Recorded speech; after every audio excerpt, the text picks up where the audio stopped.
وہ لائے تھے بستی ایشیا منگولیا کی طرف سے جی مگر حضرت مسیح علیہ السلام ابنائے فارس کہلائے آیا کوئی بڑے بزرگ چلے گئے؟ یہ جو سوال ہے اس کا جواب ہے میں نے حال ہی میں ایک لقام عرب میں بھی دیا تھا اور اس پر مجھے حامد صاحب کیا نام ہے ان کا جو پروفیسر تھے اردو کے ہمارے ابھی نام اچھا میرا یاد ہے ذہن سے بھی اترا ہے یہ روشن سے تنویر کے داماد محمد احمد حامی حامد بھائی دماغ میں جو تھا محمد حامد صاحب نے مجھے اس پہ خط لکھا کہ میں نے تحقیق کی تھی جغرافیائی لحاظ سے فارس کا رقبہ اس وقت بہت وسیع تھا اور میں آپ کو بھی یاد دلا رہا ہوں ان کو بھی جواب ساتھ ہی دے رہا ہوں کہ یہ بات میں بہت پہلے کئی بار کہہ چکا ہوں کہ تاریخی فارس جس کا اس پیشگوئی کے زمانے سے تعلق ہے جب حضرت صلی اللہ علیہ وسلم نے پیشگوئی فرمائی وہ ایک بہت وسیع ملک تھا جس کی حدیں گہرائی تک اس روس میں داخل تھی جسے اب ہم روس سمجھ رہے ہیں اور یہ ایشیائی کوچک کا علاقہ یہ سارے علاقے اس کے اندر شامل تھے اس لیے حضرت صلی اللہ علیہ وسلم کو یہ فرمانا ثابت کرتا ہے کہ اس میں سے کسی جگہ کا بھی کوئی ہو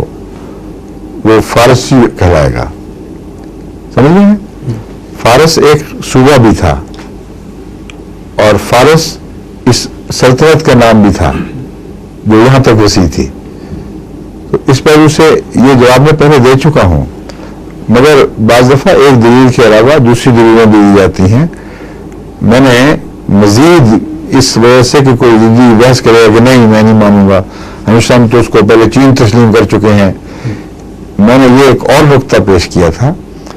کہ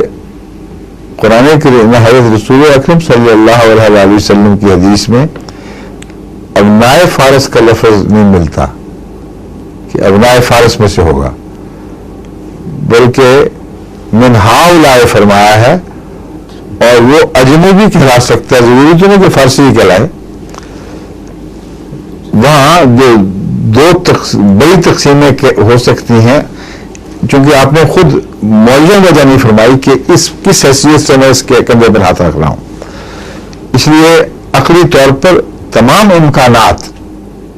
کو زیر نظر رکھنا پڑے گا اور کسی امکان کو جو رسول اللہ علیہ وسلم کے سلمان فارسی کے کندھے پر ہاتھ رکھنے سے ابھرتا ہے روشن ہوتا ہے کسی کا حق نہیں ہے کہ رد کر کے جھوٹا قرار دے دے اس کو امکان کے طور پر رہے گا تو میں نے ایک امکان پیش کیا تھا میں نے کہا مجھے یہ سمجھ آتی ہے کہ ایک یہ بھی امکان ہے کہ عجم اور عرب کی بحث تھی عرب کو اللہ تعالیٰ نے ممتاز فرمایا کہ کل عالم کا نبی عرب سے پیدا فرمایا باقی عجم کیا کرتا اور ہمیشہ اپنی محرومی کا احساس رکھتا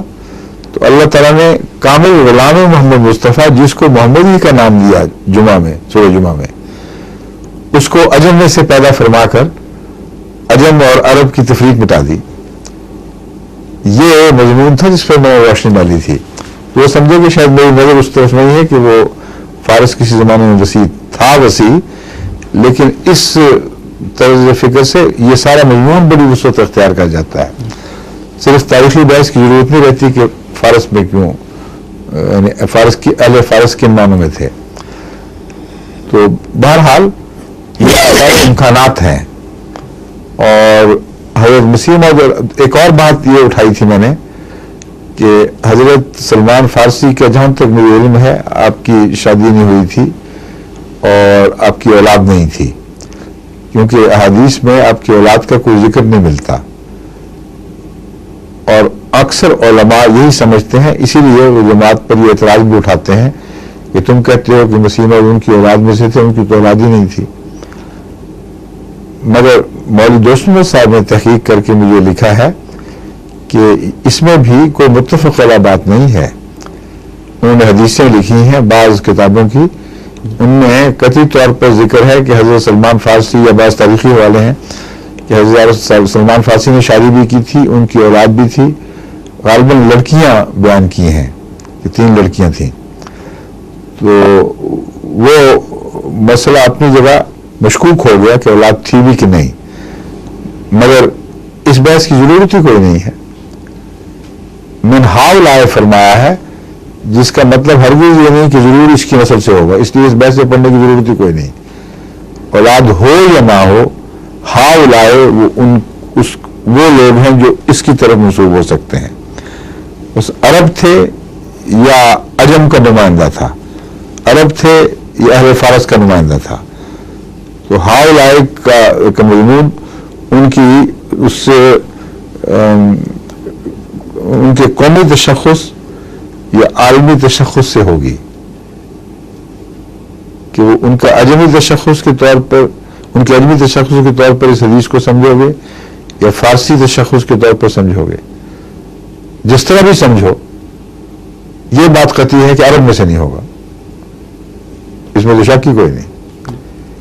اہل عرب میں سے وہ پیدا نہیں ہوگا جو آن صلی اللہ علیہ وسلم کا کامل غلام بن کر آئے گا۔ اور اس طرح خدا نے لا شرقیت ولا غربیہ کا ایک اور مضمون ہم پر کھول دیا کہ محمد صلی اللہ علیہ وسلم کی عالمی حیثیت کس شان سے ابھری ہے۔ اس لیے